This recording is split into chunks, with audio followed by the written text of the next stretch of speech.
भी तय किया है कि 2 तारीख से लेकर 6 तारीख तक पूरे मध्य प्रदेश के दर्जनों जिलों में इस यात्रा के विरोध में धरना, प्रदर्शन, आंदोलन, ज्ञापन होगा और पुतला दहन भी होगा। धीरेन्द्र नमस्कार दोस्तों, मेरा नाम है राजा और आप देखना चालू कर दिए हैं बिहार की बात।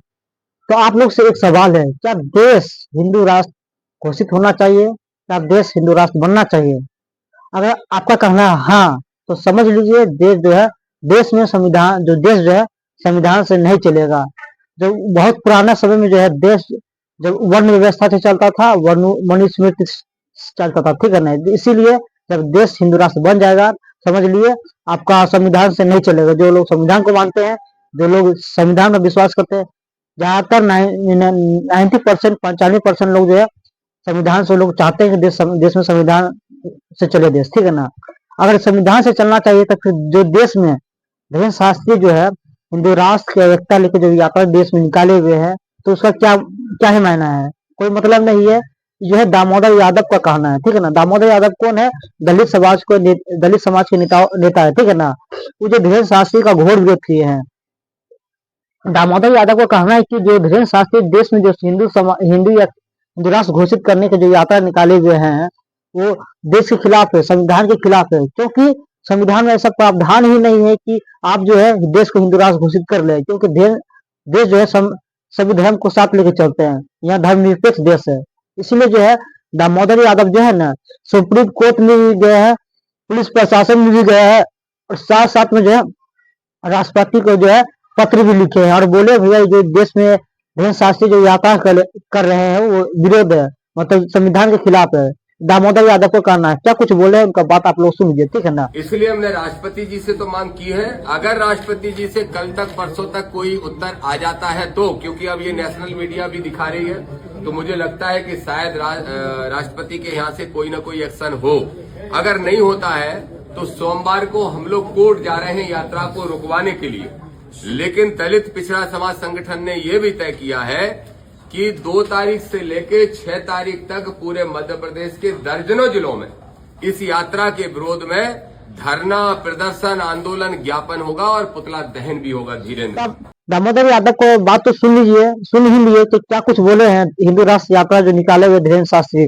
आप जो है धीरेन्द्र शास्त्री का बात सुनिए। वो बोले हैं कि जो लोग जो आदमी है, दामोदर यादव है, वो जो विरोध कर रहे हैं, उनका जो है मतलब कि उनको गाली से लज्जा से उनको बात बयान दिया, ठीक है ना। धीरेन्द्र शास्त्री का कहना है, ठीक है ना। तो धीरेन्द्र शास्त्री क्या कुछ बोले हैं, उनका बात सुन लीजिए आप लोग, ठीक है ना। बहुत बड़े महापुरुष हैं, उन्होंने कहा बागेश्वर बाबा की पदयात्रा नहीं करने देंगे, सुप्रीम कोर्ट जाएंगे। हाँ, कल के ही अब उनका नाम तो हम भूल गए। उन्होंने राष्ट्रपति जी को पत्र लिख के कहा है कि बाबा की पदयात्रा आएगी तो हम लोग रोकेंगे, वो सुप्रीम कोर्ट जाएंगे। अब हमारे पास उनका मोबाइल नंबर नहीं है, नहीं तो हम ठटरी तो पहले फोन से मारते। उन्हें ये पता ही नहीं है कि हम बहुत टेढ़े आदमी हैं। पहली बात तो तुम्हें छेड़ना नहीं चाहिए, वो छेड़ा है तो अपन छोड़ेंगे भी नहीं बेटे। तो आप धीरेन्द्र शास्त्री की भी बात सुन लिए, जो दामोदर यादव को जो पलटवार किए हैं, उसके बाद उनके जवाब में भी दामोदर यादव भी नहीं छोड़े हैं। वो बोले हैं इतने ही वो ज्ञानी है, इतने ही बाबा वो पर्ची से सब कुछ निकालते हैं, सबको नाम नंबर कुछ भी निकाल लेते हैं। तो एक मेरा मोबाइल नंबर नहीं निकाल पाए हैं, ऐसा बाबा है। तो जो है दामोदर यादव जो है वो क्या कुछ बोले हैं, उनका बात सुन लीजिए। और क्यों होगा?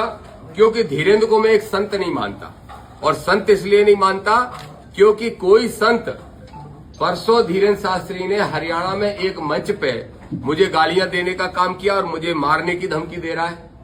धीरेन्द्र ने उस वीडियो में कहा कि जो श्रीमान मिस्टर फलाना हमारी यात्रा रोकना चाहते हैं, उसको मैं बोलना चाहता हूं, मेरे पास उसका मोबाइल नंबर नहीं है, नहीं तो मैं मोबाइल पे फोन करके ही ठटरी बार देता। मैं खुद बुंदेलखंडी हूं और ठटरी बार देने का मतलब होता है आदमी को मार के जला देना। कोई संत की, नालायक की ऐसी भाषा हो सकती है जैसी बोल रहा है धीरेन्द्र? नटकटा, आगी को लगो, ठटरी बांधे, ए अछूत है, हमसे दूर हट जाओ, ऐसी भाषा बोलने वाला ये नौजवान लड़का जो है 27 साल का, जो आडंबर और पाखंड फैलाने का काम कर रहा है, इसको तत्काल प्रभाव से न सिर्फ इसकी यात्रा बल्कि इसकी कथाएं भी बैन होना चाहिए, क्योंकि धार्मिक कथाओं के माध्यम से ये उन्माद फैलाने का काम कह रहा है। कि मेरा नंबर होता तो हम फोन पे ही ठटरी बांध देते। तो लिख लो धीरेन्द्र नंबर, कर लेना व्हाट्सएप कॉल 91 71 36 11 11, व्हाट्सएप कॉल करना।